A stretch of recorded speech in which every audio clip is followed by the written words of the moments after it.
Hello, car lovers, and welcome to the CNC Auto Show. And I am Aaron Clements. I'm John Ryan. And we are both here to give you information on ways that will make your car, truck, or SUV safer, to make it more dependable, to make it last longer for less money and less hassle. We do that by taking phone calls. We love to get those calls. And that number is 706-863-5800. That's on Saturday mornings, 8:05 to 10 Eastern Time. And you can also catch us on air or on iHeartRadio, WGAC 95.1 FM, and watch us live on Facebook if you'd like to do that. And we do invite you to have your phone ready when you're listening, because that way you can just dial in and join the show. Also, if you or a friend might be looking for a good, dependable auto repair facility, I recommend going to NapaAutoCare.com. A lot of great information on that site, but one of the things they have, there's a little search feature for Find a Shop. Yep. And you can push in your location and do a 10-mile, 15, 20, 30-mile search and find just a huge list in most areas. That's right. of auto repair facilities, because there are a lot of them around the country, and I know many of them just great people to deal with. Right. Okay, today's show, we'll also be talking about common breakdown items, and we've covered a lot of items already. Yeah. But I'll give a fill-in of some of the things that we've already talked about, but there are a lot more. That's right. So, but we'll start by going to the number one thing we like to do, and that's going to the telephones. All right, let's go over to Andy. Hello, Andy, and welcome to the CNC Auto Show, and what can we help you with today? Good morning, guys. Love your show.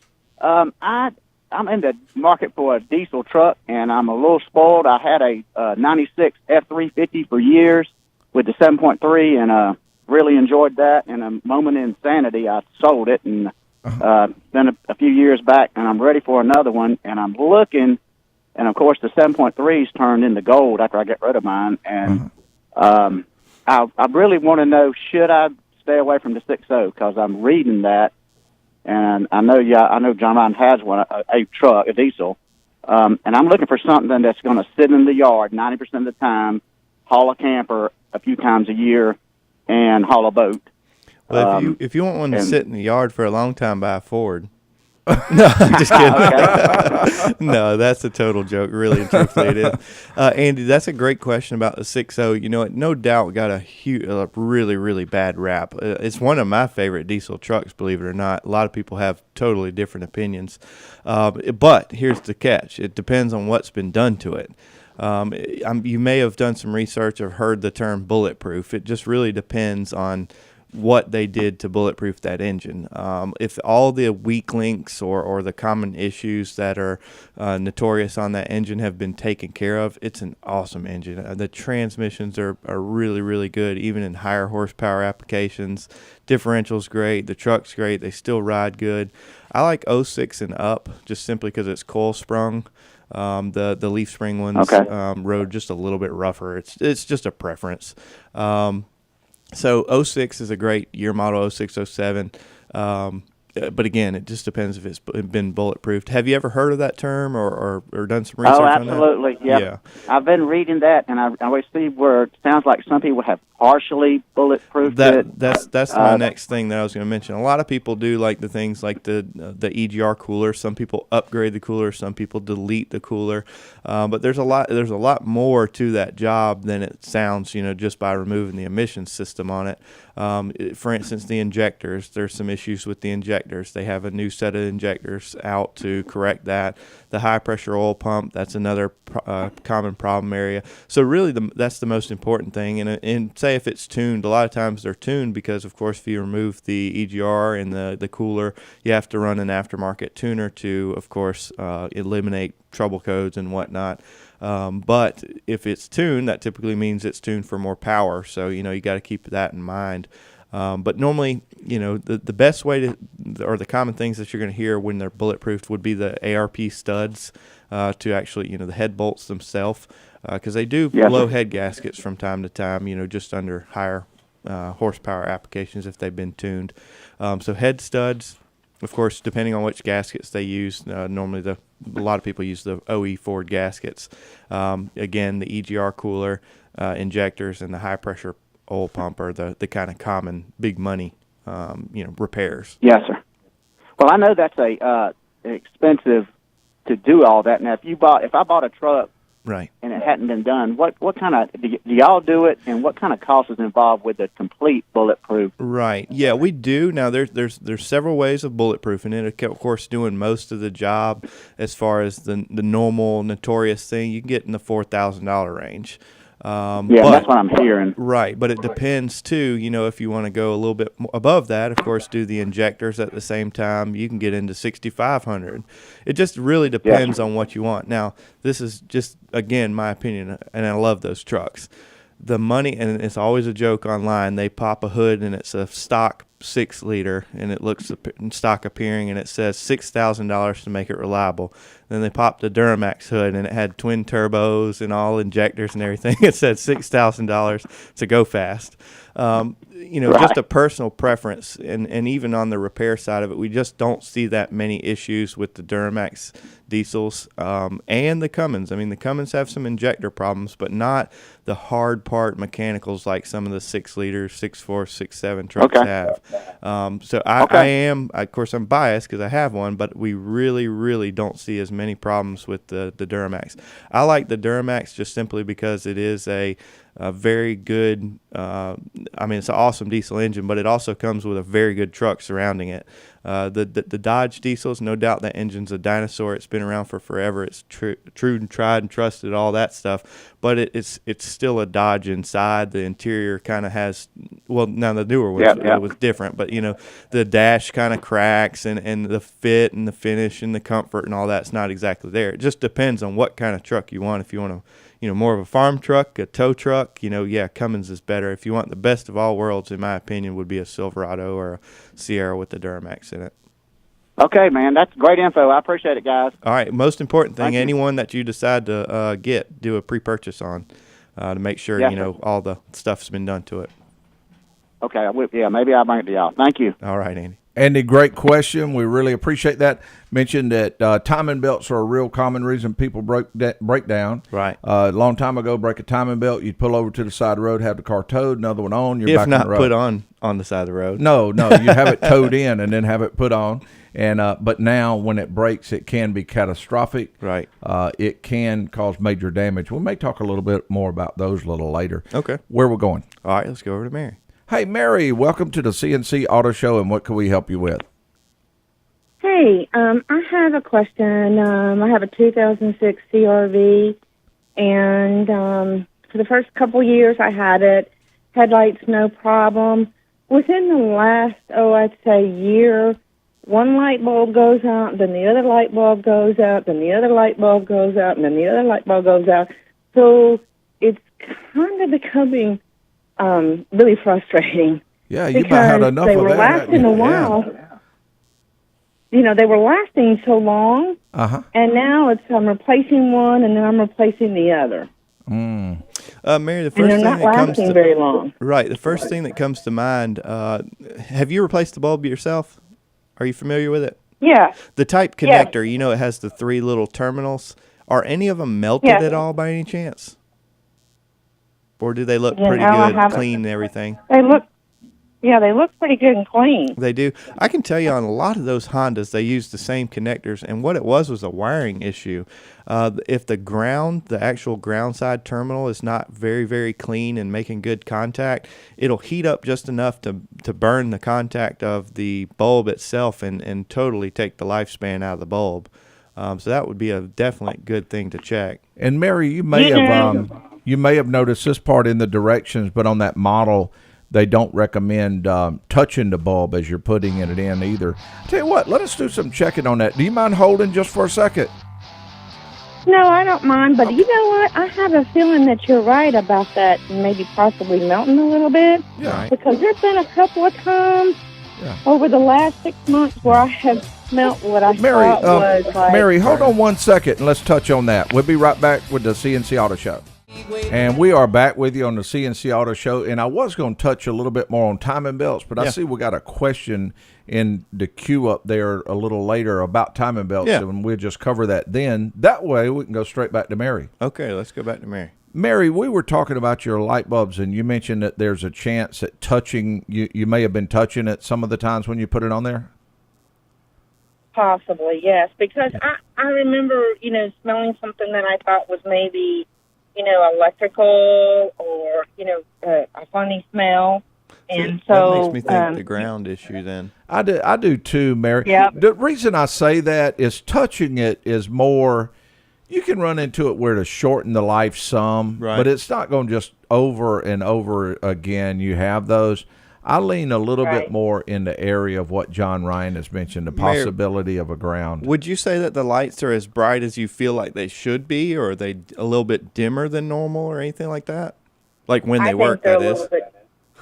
Yeah, when they work. Right. I actually think they start out working fine. Right. And then, as within a week, I can see a diminished capacity for the bulb. Of the bulb. Yeah, what you really need to have that system checked out. At the beginning. Yeah, what they would do is run, of course, with the lights operating, they would run a voltage drop on the ground side, and it would be from that bulb to the ground location where the wiring grounds. And if a technician was looking at this and they saw half a volt or a volt of drop, I about said dropperage, like that was a word. If they saw that, and that would indicate that the ground is bad. Now that terminal, the socket that you pull off of the bulb where it makes electrical contact, that socket is kind of hard to look into to see if it's not making good contact. But those sockets are so common for going bad or faulting that they normally keep them in stock just about any part store. I know Napa has them, of course. The Honda Place has them. We even keep them in stock. They're just kind of notorious for going bad. So that's kind of the way I'm leaning, because it shares the same power that powers the headlights. So, if both of them are doing it, I feel like the power is there. It's most likely the ground side causing a voltage drop. So that socket needs to be replaced. Most likely, that's the most common spot. Now, for instance, if has the vehicle ever been in an accident or anything like that? Something I'm aware of. The only reason I ask is, of course. Well, I bought this as a used vehicle, and it never. I did a Carfax, and nothing came up on it. But that doesn't mean that something could have happened, and it was fixed out back in Bubba's backyard. Right. And the only reason I mentioned that is because, I'm just trying to think of a reason why maybe the harness had been moved or maybe the ground wasn't properly tightened back up. But that's definitely the most common. Yeah. Would a hard jolt do that too? Depends if you hit the wall fast enough. No, no, not so necessarily. No doubt you could kind of reach back in there and wiggle the harness and see if the bulbs get brighter. That would kind of indicate that there is a wiring problem back there. But really, it's a fairly simple system, and a technician with the proper tools like a multimeter would be able to find that relatively quickly. Sounds like that's what I need to do. All right. Thank you, guys. All right. Mary, great question. Thank you. And the number to call, 706-863-5800. That's 8:05 to 10 on Eastern Time. And, John Ryan, who will we be talking to? I think it's only fair if we go to Charles. And Charles is the one that had the timing belt issue that we mentioned we might be able to talk to. Charles, welcome to the show. And I see that you have a timing belt issue on an 04 Toyota Corolla. Well, it's not an issue. I got a question. This car is running great. I mean, it's got 126,000 on it. Mm-hmm. So I do a timing belt, and what's the ballpark figure? Okay, the timing belt, has it ever been done before? Negative. Okay. I would recommend, now you probably already know this, but you're kind of on borrowed time on that. 126 is sort of maxing out the schedule a good bit. You should buy a lottery ticket today because you're lucky. Yeah, I would go ahead and get that lottery ticket because, and of course, one of the things I was going to mention in the break before, a long time ago when a timing belt would break, you'd pretty much just have it replaced. You'd probably have to have the car towed in. You'd have it replaced. You'd be back on the road and everything fine. Now, they call them interference engines. Most engines are interference engines, and that means at one point in time the valves occupy the same space as the pistons. The timing belt keeps them from occupying it at the same time. So, of course, when it breaks, a lot of stuff happens. You can turn a great motor into a very nice boat anchor, usually. Yeah, really and nice. it can mess them up. Now, when you do that timing belt, what you want to do is all the things that are in that same area, or the items that normally go bad that are behind the timing belt, because you don't want to do the timing belt and then a year later have to go back in to do the water pump, a year later have to do a pulley. So now in most cases they make a timing belt kit, and that timing belt kit comes with those pulleys, the water pump, all the things that are normally behind there, and that's what I would recommend. Now, on that particular vehicle, this is very, very rough idea. Yeah. And John Ryan, correct me if you think I'm wrong on there. You're wrong. I would say that the timing belt kit on one of those would run, in installing it, water pump and everything, I'm going to say in the $600 range. Here's what I'm thinking, though. So, Charles, do you know for sure this has a timing belt? You sure this is not a time and chain engine? Oh, I didn't think Is about this that. a 1.8 or a 2.4? I think it's a four-cylinder. Yeah, that's what I'm worried about. Early 2003, 2004, I thought. Now, I'm going to look this up for you. I'll answer it on the next break. But I believe those engines actually had time and chains, which, of course, you never really service those unless you have an issue. That's why it hadn't broke so far. Yeah, that's why it hadn't broke. Now, I'm trying to get that engine in my mind. I'm about 90% sure that is a time and chain. I'm actually just stalling you. I'm trying to look it up for you right now. Yeah, it looks like that is a chain. So you should not have any issues with that at all. Now, Charles, you do want to confirm that. You want to go by your repair facility that you normally go to and ask them to look at the vehicle and confirm that it's a time and chain and not a belt. And Right. also you can go by any Napa store and ask them to look up the timing belt. And if they give you a funny look after a few minutes, That's right. then you'll know that, that it don't have a timing belt. Charles, we're all out of time. Hope that answers your question. Okay, thank you much, Hugh. All right. Thank you much. Thank you, Charles. That might be great news for Charles. Fantastic. Okay, the number to call, 706-863-5800, 8:05 to 10 Eastern Time. And we'll be back with more of the CNC Auto Show very shortly. Or back with you on the CNC Auto Show. Another common thing that causes people to break down is people trying to wing their car off of gas. Off of fumes. Off of Yeah, no doubt. Man, yeah. that really does. That is not good for the vehicle for sure. Yeah, they just won't run without some type of fuel. Well, I was thinking about as far as parts replacement. That's horrible for the fuel pump. That last little gallon or 2 gallons, whatever it is, when the reserve light comes on, that's the only thing that's keeping that fuel pump cool. Yeah. The fuel pump's designed to operate really under fuel, or I'm not going to say underwater, but it's supposed to be submerged.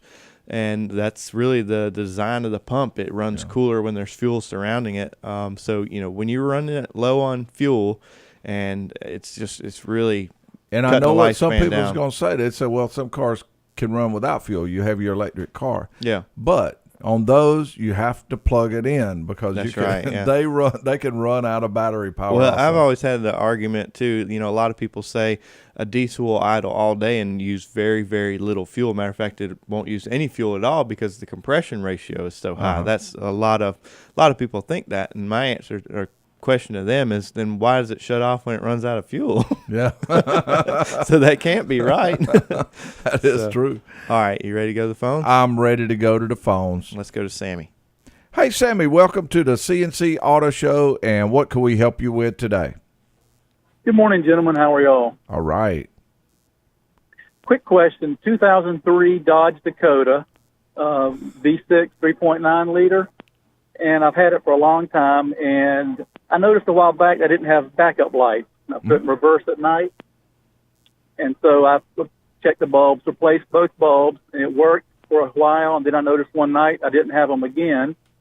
And so I assume I've got something going on that's blowing the 2 bulbs. So I didn't replace them.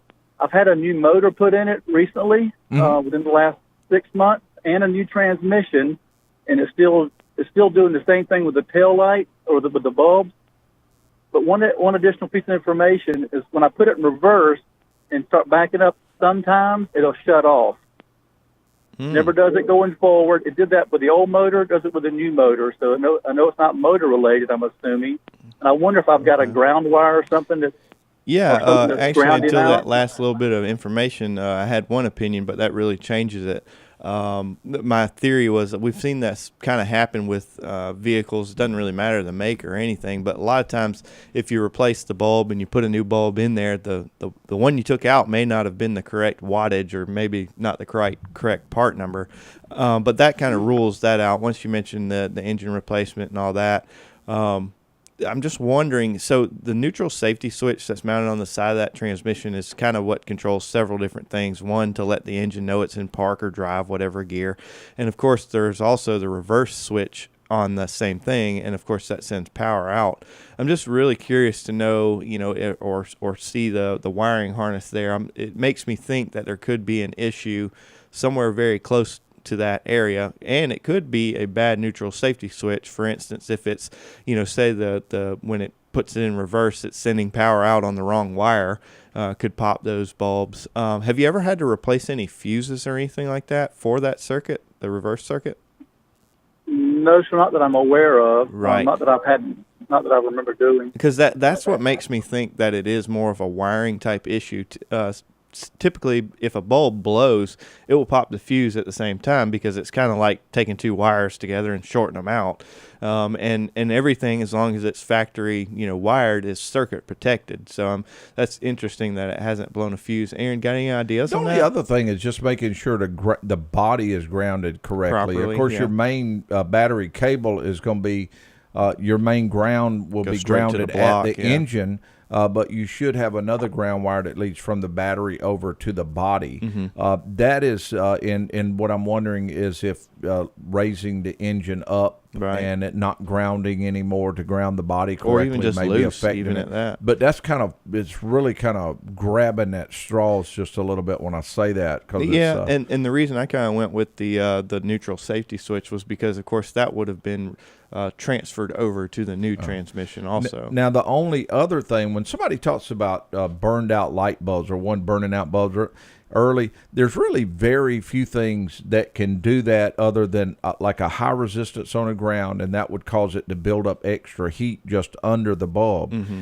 And the other thing is overcharging of the alternator, Yeah. which it would burn out a lot more than just a reverse Yeah, it would bulbs do if all it of was them, that. yeah. So I'm not going to say that would be the thing. The only thing I can say would be checking the body ground at the battery. I think a very good inspection of the vehicle's harness. Of course, no doubt the exhaust runs over there. The harness could be ran over top of the exhaust and could be melting a wire. That's a possibility. I think with a very good visual inspection, especially since the engine and transmission has been replaced, somebody or a technician may see something out of place that very well could And I take care will of that. mention that another thing that people do when they're putting in engines and doing body work and things like that, they'll paint something and then they'll put the ground wire on. Right. And a lot of times you won't get a good ground through paint. So you may even decide, just to find out if this may help, just any ground wires you can find on the car, on the body ground, the engine ground, just all the way around. Go ahead and take them off and take a little piece of sandpaper and clean it off real good and get it nice and shiny, bare metal, and then stick it back on. And then once you trial that, just see if it does any good. That way it won't cost anything to try that. Right. Okay. And I felt like since it shuts off sometimes in reverse, and the reverse bulbs were blowing, that it had something to do. Maybe there was a combination possibly there. I wasn't sure. Right. And It that was could doing be. it. And that's what my logic behind it is. Like I said, the neutral safety switch is what tells the computer that it's in reverse. Well, if you drop it in reverse and it sees power on another circuit, it could be the PCM shutting the truck down. Mm-hmm. That's why I kind of tend to lean to think that there's, like you said, a ground or some wiring issue in that area. Especially Okay. since and it that's did on it the side of before. the transmission. That's right. Yes. Okay. So I didn't mean to cut you off there. No, that's fine. All righty. Well, I'll get under there and maybe give it a check. I appreciate you guys so much. Thank you. Hey, call back and give us an update, Sammy. We love that. I will, sir. Thank All you, right. guys. Thank Bye-bye. you. All right, number to call 706-863-5800. That's 8:05 to 10 Eastern time. And John Ryan, who will we be talking to? We're going to talk to David, Aaron. Hey, David, welcome to the CNC Auto Show, and what can we help you with this morning? Good morning, gentlemen. Hello going there. on with that Yes, I Pathfinder? hear you got a 95 Pathfinder with a starter issue. That's right. Well, a starting issue. Oh, The engine will engage. I'll turn the key over, but the starter never turns over. that's not good. No, that's not good. I've cleaned the connections up at the battery terminal. I replaced the starter, and I'm still not getting the voltage down to the Bendix to engage the starter. I am seeing a voltage drop from the 13 volts will drop immediately down to 11.5 volts. And David, As I I'm gonna go start ahead and turning, answer. I'm gonna go ahead and ask this question for John Ryan because I know he's getting ready to ask it. Is this an automatic or a manual? It is an automatic. Okay. And then the next question is, where are you taking that reading? I'm taking the reading directly at the battery. Okay, so at the battery at the time of somebody spinning it over, it drops to 11 something? Correct. Okay, that no doubt that would kind of indicate that the battery is being loaded as if the starter is trying. You mentioned this is a new starter also? Correct. What the next test that would be great to know is if you take your meter and put the red on the positive side of the battery and the negative of the meter on the positive side of the battery terminal going to the starter. I want to see it'd be interesting to know what the voltage drop is there. And then you'd actually do the exact same thing, red on the negative side of the battery and black of the meter to the engine block and see what the voltage drop is. What that's doing is telling you the integrity of the connection and the cable going to the starter and then going to the block where the ground is. And David, where he got that is of course when you're sitting in the automotive class early in the years and in the schools, they let you know that the multimeter, a voltmeter, Right. is not measuring voltage; it's measuring the difference in Difference. voltage. Yeah. So what you're trying to do is find out if there's a difference in voltage between where at that one point to the other point. Right. And let's say that if you hit the key and it shows 1 volt there, you're dropping 1 volt somewhere in that area. And then that means you need to go back and find out where it's going. Are you hearing a clicking noise from the starter when you turn it? That's a negative. Okay, so no starter engagement. Yeah. John Ryan, does that one have the interrupter relay in that little relay panel? Not that I remember. Not I know on a that's- manual it does, but on yeah, the but that's old. That's older than that. Okay. Yeah. One thing I did just think of: does this still have the factory battery connect? Or Hey. David, can we put you on hold real quick? Go through the break. Sure. All right, hold on one sec. All right, David's going to hold for us, and we'll get right back to him just after these messages on the CNC Auto Show. Welcome back to the CNC Auto Show. David, are you with us? He's almost with us. Now he is. Now, David, are you with us? I am still here. David, I'm going to give you some insight on what we do because John Ryan was a little bit worried that somebody thinks that we would look this up during the break and stuff like that. So I'm going to go ahead and give insight on some of the things that we do during the break. You're gonna call me out Now, on that? here's an example. Like during the break, for some reason, there's a part on a Ghostbusters movie that just tickles us to death. And we don't get a chance to see each other during the week that much because different locations. But for instance, we'll watch this little video of a scene where they come down the hallway and they shoot the maid with all the ray guns and they're hitting the thing and the lady's cleanup cart Yeah, hotel car. explodes and toilet paper everywhere, and she looks up, she said, "What the heck are you doing?" And then we just it is just all so Good funny. times, good times. And plus a lot of other scenes in the in movies. In short, we did not look this up during the break, but we did talk about it, about what your starter might be doing. John Ryan, what did we come up Yeah, with? David, I was asking or I guess before the break about the battery terminals. Are the battery terminals factory on this vehicle, or have they been changed? They have been changed. They have. Okay. So did you change them, or do you remember? I changed them myself. Okay. Did the original connector have the 3 terminals that actually snapped into the battery cable itself? Does that sound familiar? 3 little Yes, red. it did. Okay. How did you address that? Yes, How did you get? I tied. Yeah, I did tie those back in. Okay, with just like an eyelet terminal, or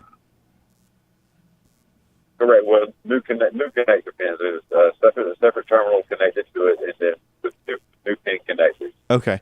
Well, the reason I asked that is those are actually fusible links right there. The 3 white wires are Right. fusible links, and what I'd seen in the past was the original connections could corrode so bad, and because those are fusible links, the corrosion can actually seep through the cable. Now, this is just kind of a shot in the dark, but it'd be great to know this answer also. With your multimeter, it'd be awesome if you could check the power on, say 3 inches down the wire down there and see if it still has that 13, 12 volts, whatever it was, when you're trying to crank the vehicle up. Because if there's a corrosion problem in that fusible link, that you're not going to care. Well, it'll be pulling so many amps from the starter, but you might not be getting a good connection because of the corrosion, which would be a voltage drop. So I would definitely look in that area real close. You'll have to pierce the wire to see if it has 12 volts down there, because I really do feel like you have a connection issue simply because the starter's not making a noise. Now, no doubt the proper test would be doing a voltage drop on the positive, like I mentioned, from the positive side of the battery with the red lead on your meter, and the positive cable on the starter with the black lead on your meter. And if you had a voltage drop right there, that would tell you your problem, that you have a connection issue on the positive side. Now, if you do that same test on the negative, go from the negative side of the battery with the red lead on your meter and the ground side of the block with your black lead, and you have a voltage drop, could be on the negative side. Because I really feel like you're, of course, not getting the power to the starter. David, did no this doubt, just stop obviously. working, or how long ago did you replace those cables that you were talking about? About a year ago. Oh, okay. And so it's worked up to this time until recently, and now when you turn the key, it won't do anything. Correct. Okay. But we know the ignition switch is probably okay because of it dropping some voltage. Right, assuming that it is. Like you mentioned, when somebody turns the key, you actually see a load on the battery. So, again, there's a test procedure for that. It's relatively simple, too. You want to make sure that you got 12 volts going to the Bendix wire, which, of course, is the little gauge wire. By doing that, you go to negative side of the battery to the positive lead of your meter to that wire, and that would tell you, if you're getting power to it. Again, assuming that it is getting that power just because the battery is being loaded, but the starter's not turning. And David, we're both leaning toward it. You having a corrosion issue or a connection issue somewhere. But there's one last thing to remember. You mentioned the starter's new. Well, one thing about it is new means new. It don't necessarily mean good. So you still could have a bad starter. It is remanufactured. Exactly. And that does happen, so you can't discount that. So I'd recommend running all those tests that he talked about on there. Now, if you have all your voltage and you have all your ground and everything you need to make it work, then, of course... It's condemned. Yeah, you just got a bad starter. All right, gentlemen, I appreciate it. We All right, sure do David, hope appreciate that the helps. call. Okay, the number to call, 706-863-5800. And that's 8:05 to 10 Eastern Time. And also, we are talking about common breakdown items. Right. And one of the things that we have not talked about so far, Probably one of the most common, too. Yeah, very common type issue has to do with overheating conditions. Right. And, of course, a lot of times that can be anything from a loss of coolant, water hose busted, to a restricted radiator, cooling fan issues, or some of the things that we see. Or even hitting something in the road, not knowing it. Yeah, going through the radiator. And causing a problem there. So if you have a problem, you suspect that your car's overheating, a lot of times people think that, well, I can just make it another 2 or 3 miles and I'll be okay, no problem. Yeah. And so they continue to drive. Well, a lot of times it's those last 2 or 3 blocks that may have been what pushed it over the edge. When an engine is hot, when the temperature gauge is on hot or the temperature light is on, you are doing damage at that time. It's also important to know that those coolant sensors that are in the engine, late model vehicles have up to 3 sensors monitoring the different areas of coolant. But the most important thing to remember is it cannot read air. So if the coolant is not in the engine, it's not an accurate reading. So that's an important thing. It may say it's 3/4 of the way, but there's no coolant in there. Well, that means that it's not reading properly. So Yeah. You want to go to another call? Yeah, let's see if we can squeeze another one in here. Let's go Perfect. to Keith. Hey, Keith, welcome to the CNC Auto Show, and what can we help you with? Well, the previous caller had a Pathfinder that he was having problems with the starter, Yes, sir. and Nissan does something stupid. A manual transmission starter has less teeth than the automatic. And a lot of parts houses say, well, we list two. Well, give me the cheap one. He could have the starter for the standard transmission. It'll bolt up, but it won't work because the teeth will not engage. Yeah, usually they make a loud noise when they're the wrong teeth, though. Yeah, and that's a great tip, but I do think he said it cranked up for a period of time, and now it stopped working, if I'm not mistaken. Yeah. But plus, I think with the manual teeth, you'll turn the key and then it'll go, Yeah, grind. yeah, a real loud noise. But that is a great tip because when someone goes to get the Make sure they get the right starter, one. do two things. Make sure you let them know whether you have a manual or an automatic, but also take your old part and set it side by side with your new part. And I'm going to go ahead and go one step further. Go ahead and if you have to pay a core right then, even if you have the old part with you, Yep. go ahead and pay the core and, Just in case. and then install it, make sure everything works right, and then take the other one back. Because sometimes if you find it's the wrong Well, you one, might you might see have to the get orientation the of numbers a off connector or something like exactly. that, too. Yeah. Things like that might make a difference. So, Keith, that's great tips. So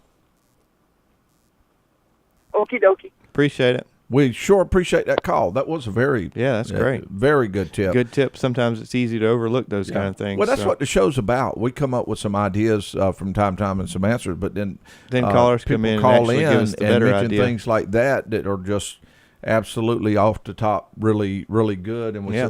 and those are the type things we later after the show say, oh, I should have mentioned that. That's right, yeah. Okay, it is time to... Run out. Yeah, the time clock's on E. We need to pull over for now, but we'll be back on the road in no time. I'm Aaron Clements with co-host John Ryan Mooney. Our show producers are Zach Llewellyn, Bo Roberts, Dominic Frito, and Sandy Klein. And we'd all like to say thank you for all of you that tuned in, logged in, and especially those that called in to ride with us on the CNC Auto Show.